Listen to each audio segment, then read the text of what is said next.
Hello అండి. ఇవాళ చెప్పబోయే కథ ప్రాణంగా ప్రేమిస్తే ప్రాణం పోవాలా.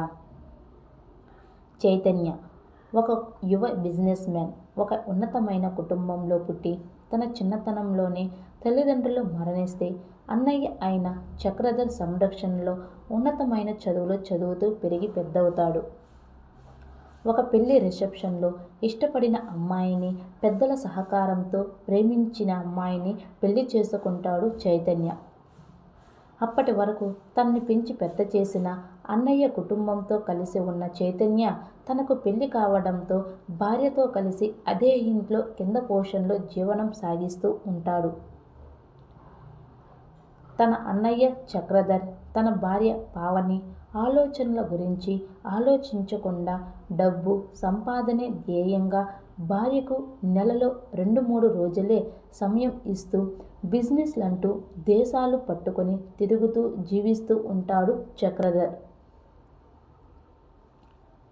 ఒకరోజు చైతన్య కావేరీలు తమ రూమ్లో ఏకాంతంగా గడుపుతున్న సమయంలో చక్రధర్ భార్య పావని చూస్తుంది. అప్పటి నుంచి క్లబ్లు పబ్లు అంటూ తిరిగే పావని తన మరిది చైతన్య మీద మోజు పెంచుకుంటుంది. పావని తన మరిది చైతన్యను తన అందచందాలతో కవ్విస్తూ చైతన్య శరీరాన్ని పదే పదే తాకడంతో తన అన్నయ్య భార్య అయిన పావని మీద కామకోరికలు పెంచుకుంటాడు చైతన్య. తన వదిన కామకోరికలను తీర్చడానికి అక్రమ సంబంధం పెట్టుకొని తన వదిన మోజులో పడి ప్రాణంగా ప్రేమిస్తున్న కట్టుకున్న భార్య కావేరిని మోసం చేస్తూ ఉంటాడు చైతన్య.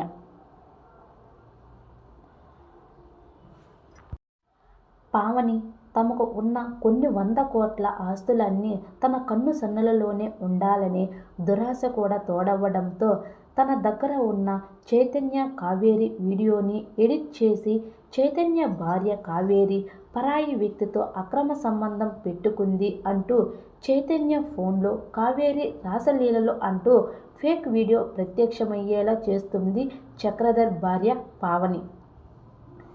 అది చూసిన చైతన్య తనలో ఉన్న క్రూర ముఖాన్ని నిద్రలేపుతాడు. పావని లేకపోతే చచ్చిపోతా పిచ్చోడిలా చైతన్యాన్ని మార్చేస్తుంది పావని.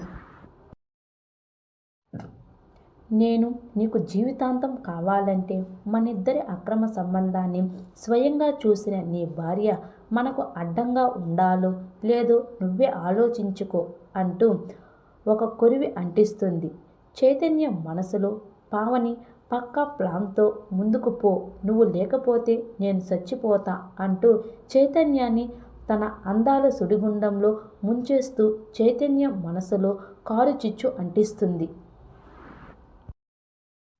చైతన్య పక్కా ప్లాన్తో కావేరితో ప్రేమ నటిస్తూ కావేరిని తమ హోటల్లోనే అత్యంత క్రూరంగా చంపేసి ఇంట్లో బంగారం డబ్బు తీసుకుని పెళ్లి కాకముందు ప్రేమించిన వ్యక్తిని తన భార్య వ్యక్తిగత డ్రైవర్గా పెట్టుకొని తను ఊరిలో లేని సమయం చూసుకొని డ్రైవర్తో నన్ను వదిలేసి వెళ్ళిపోయింది అంటూ భార్య అయిన కావేరి మీద నిందలు వేసి సమాజంలో తమ కుటుంబానికి ఉన్న పరువును తమ సంస్థల్లోనే పనిచేసే ఉద్యోగస్తుల జీవితాలను అడ్డం పెట్టుకొని అత్తామామలతో కాళ్ళు పట్టించుకున్నాడు చైతన్య.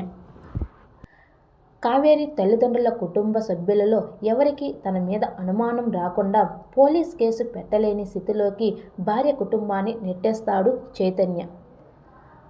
అలాంటి మానవ రూపంలో ఉన్న క్రూర మృగం లాంటి తన భర్త చైతన్యను ఒక ఆత్మగా మారి తన శక్తితో చంపుతుందా లేక చట్టం ద్వారా శిక్ష పడేలా చేస్తుందా అన్నదే ఈ కథ.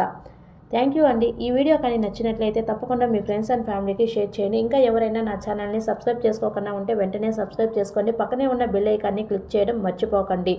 కావేరి తన భర్తకి శిక్ష పడేలా చేస్తుందా లేదనేది నెక్స్ట్ పార్ట్ 2లో అయితే చెప్తాను. థ్యాంక్ యూ అండి. Bye bye.